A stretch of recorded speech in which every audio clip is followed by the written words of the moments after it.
யாழ்ப்பாணம் தையிட்டி விகாரை அமைந்துள்ள மக்களின் காணி அளவீடு திடீர் இடைநிறுத்தம். ஏமாற்றத்துடன் திரும்பிய மக்கள். தையிட்டி விகாரை அமைந்துள்ள காணியின் உரிமையாளர்களினால் 17 பேரின் காணிகளை இன்றைய தினம் வெள்ளிக்கிழமை அளவீடு செய்வது எனவும் அதற்கு காணி உரிமையாளர்கள் சம்மதிக்க வேண்டும் என கடந்த 11ஆம் தேதி கடற்தொழில் அமைச்சர் சந்திரசேகரன் மற்றும் மாவட்ட செயலாளர் மா பிரதீபன் ஆகியோர் காணி உரிமையாளர்களிடம் கோரியுள்ளனர். அதன் அடிப்படையில் இன்றைய தினம் காணி அளவீட்டு பணிகளை முன்னெடுக்க நடவடிக்கைகள் எடுக்கப்பட்ட நிலையில் நேற்றைய தினம் தையிட்டி விகாரை விகாராதிபதி ஜிந்தோட்டே நந்தராமதேரர் விகாரையின் காணியினை சட்டவிரோதமாக அளவீடு செய்ய முயல்வதாக பலாலி போலீஸ் நிலையத்தில் முறைப்பாடு செய்துள்ளமை குறிப்பிடத்தக்கது.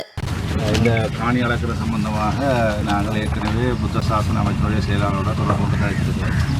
அப்போ இந்த காணி அளக்கிறது சம்பந்தமாக நாங்கள் நடுக்கு எடுத்திருக்கிறோம். ஏற்கனவே கௌரவ கடற்தொழில் அமைச்சருடைய தலைமையில் கடந்த சனிக்கிழமை மாவட்ட செயலகத்தில் கூட்டம் நடந்தால் அது பிரகாரம் நாங்கள் அளந்திருந்தாங்க. இந்த அளக்கக்கூடிய நடவடிக்கையாக காணி உரித்து நிர்ணய திணைக்களம், கொழும்பினுடைய காணி உரித்து நிர்ணய திணைக்களம் யாழ்ப்பாணம் மாவட்டத்தினுடைய அந்த காணி உரித்து நிர்ணய திணைக்களத்துக்கு அறிவித்திருந்தது இந்த காணியை அளவீடு செய்யுமாறு. அதன் பிரகாரம் யாழ்ப்பாணம் மாவட்டத்தினுடைய காணி உரித்து நிர்ணய திணைக்களம் நில அளவை திணைக்களத்துக்கு யாழ்ப்பாணம் மாவட்டத்தினுடைய நில அளவை திணைக்களத்துக்கு தன்னுடைய வேண்டுகையை விட்டு பிடித்திருந்த இந்த காணியை அளக்கிற சம்பந்தமாக. அப்போ அதன் அடிப்படையில் நாங்கள் அன்றைக்கு அந்த தெரிவித்திருந்தால் இது சம்பந்தமாக புத்த சாசன அமைச்சு சொல்லியிருக்கின்றது. நீங்கள் இந்த காணிகளை அளக்கிறப்ப நீங்கள் சொன்ன விடயங்களையும் நீங்கள் எழுத்து மூலம் கோரிக்கை விட சொல்லி, அதாவது இது இந்த காணி எந்த விதத்திலும் சுவீகரிப்பு உட்படுத்தப்படாது என்று சொல்லி ஒரு எழுத்து மூலமான கோரிக்கையை நீங்கள் எங்களிடத்தை கேட்டிருந்தீங்க.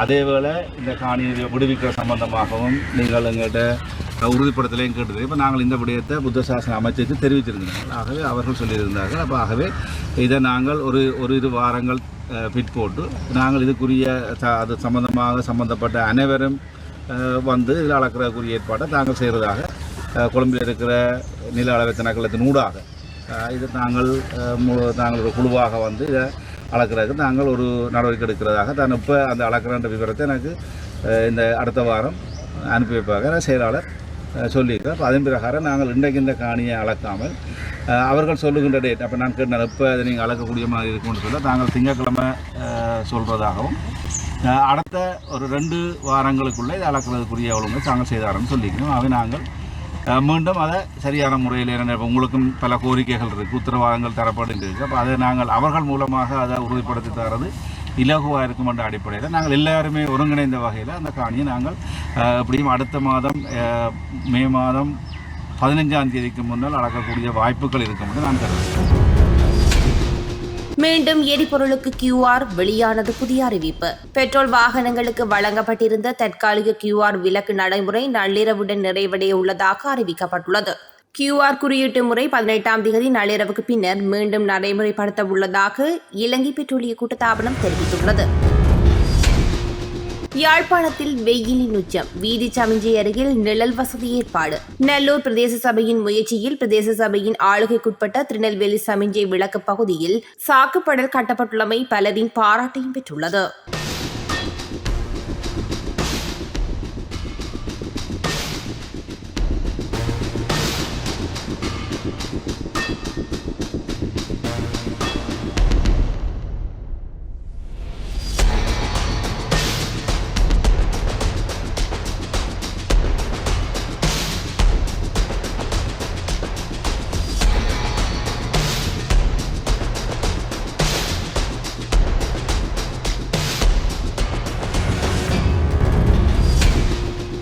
சிறையில் உண்ணாவிரதத்தை ஆரம்பித்த பிள்ளையான். மட்டக்களப்பில் வீதிக்கு இறங்கிய கட்சி ஆதரவாளர்கள். தற்போது வெலிசர சிறைச்சாலையில் தடுத்து வைக்கப்பட்டுள்ள தனக்கு ஒரு சாதாரண கைதிக்கு வழங்கப்பட வேண்டிய அடிப்படை உரிமைகள் கூட மறக்கப்படுவதாக சந்திரகாந்தன் குற்றம் சுமத்தியுள்ளார். இதனை எதிர்த்தும் தன்னை இலங்கையில் உள்ள வேறு ஏதேனும் ஒரு சிறைச்சாலைக்கு மாற்றுவாறு கோரியும் அவர் கடந்த 6 நாட்களாக தொடர்ச்சியான உணவு தவிர்ப்பு போராட்டத்தில் ஈடுபட்டு வருகின்றார்.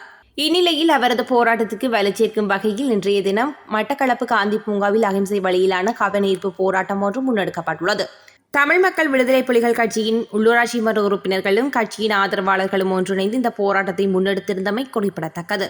அவர் சரியான மன உளைச்சலுக்கு ஆளாகி அவர் இப்ப 6 நாளா உணவில்லாம உயிருக்கு போராடி கொண்டிருக்கிறார். பெஞ்சு கேட்கிறோம், இதுக்கு ஒரு முடிவெடுங்க. நீங்க எங்க அண்ணா ஒரு நல்ல ஒரு சிறைச்சாலைக்கு மாற்றி நீங்க உங்களோட வழக்க தொடர்ந்து நாங்கள் சட்டத்தின் முன் கொண்டு வந்து அவரை நல்ல ஒரு தீர்ப்பளிச்சு நான் விதயமாக கேட்டுக்கொள்றேன். எங்கட அண்ணா மக்களுக்காக சேவை செய்ய வந்தவர், மக்கள் பிரதிநிதி. அவரை கொண்டு இப்படி ஒரு சூழ்நிலையில நீங்க வச்சிருக்கிறது எங்களால் ஏற்றுக்கொள்ள முடியாம இருக்குது.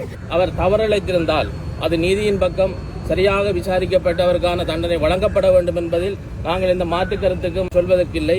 ஆனால் எந்த விதமான ஒரு வருட விசாரணைக்கு பின்னும் எந்த விதமான குற்றச்சாட்டுகள் நிரூபிக்கப்படாமல் எங்களுடைய தலைவர் சாதாரண ஒரு கைதிக்கு வழங்கப்படுகின்ற அந்த சலுகை கூட வழங்கப்படாமல் கைதிக்கு வழங்கப்படுகின்ற அந்த சலுகை கூட வழங்கப்படாமல் தடுத்து வைக்கப்பட்டிருப்பது என்பது மட்டக்களப்பு மக்களாய் எங்களுக்கும் கட்சியினுடைய உறுப்பினர்களாய் எங்களுக்கு மிக வேதனை அளிப்பதோடு. யாழ்ப்பாணம் ஸ்டான்லி வீதியில் நேற்றிரவு 9:30 மணியளவில் தீப்பெட்டி எரிந்த முச்சக்கர வண்டி.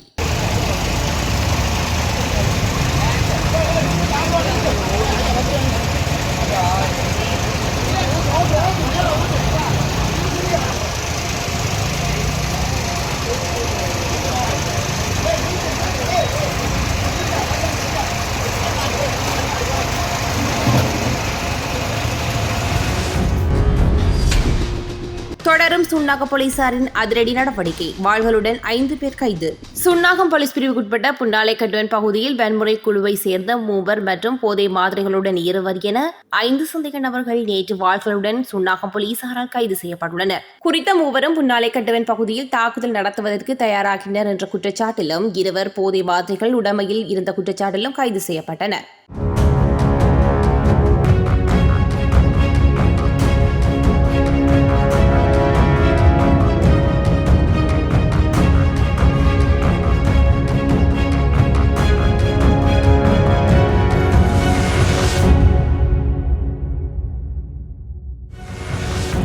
இந்த ஊடக அறிக்கை நெடுந்தீவு மக்கள் நாளாந்தம் எதிர்நோக்கு கொள்ளும் பிரச்சனைகளை முன்னிலைப்படுத்திய கவன ஈர்ப்பு போராட்டத்திற்கான அழைப்பாகவே நாங்கள் இதை கருதுகிறோம். காலம் 2026/4/24 வெள்ளிக்கிழமை காலை 8 மணிக்கு நெடுந்தீவு பிரதேசத்திலேயே இந்த போராட்டத்தை ஏற்பாடு செய்வதற்கான ஏற்பாடுகள் நடைபெற்று வருகின்றது. 4 பக்கமும் கடலால் சூழப்பட்ட எமது அழகிய தீவு நீண்ட காலமாக தீர்க்கப்படாத பிரச்சனைகளில் சிக்கி நாளாந்தம் மக்கள் அவதிப்படும் சூழல் உருவாகியுள்ளது என்பது எமது மக்கள் அனைவரும் அறிந்ததே. நெடுந்தீவில் சராசரியாக 1418 குடும்பங்கள் உள்ளன. அவற்றில் இதுவரை காலமும் நீர்வளங்கள் வடிகால் அமைப்பு சபையினால் கடல் நீர் சுத்திகரிக்கப்பட்டு 688 குடும்பங்களுக்கு வழங்கப்பட்டு வருகின்றது.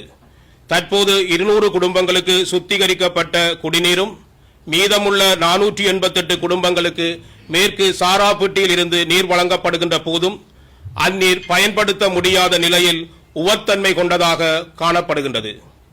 இதைவிட மீதமுள்ள 730 குடும்பங்களின் வீடுகளுக்கும் நீர் இணைப்பு இல்லாத நிலையில் அவர்களும் சாராப்பட்டி நீரையே நம்பியிருக்கின்றனர். சராசரியாக ஒரு நாளைக்கு 1 லட்சம் லிட்டருக்கும் அதிகமான நீர் சாராப்பட்டியில் இருந்து நுகரப்படுகின்றது.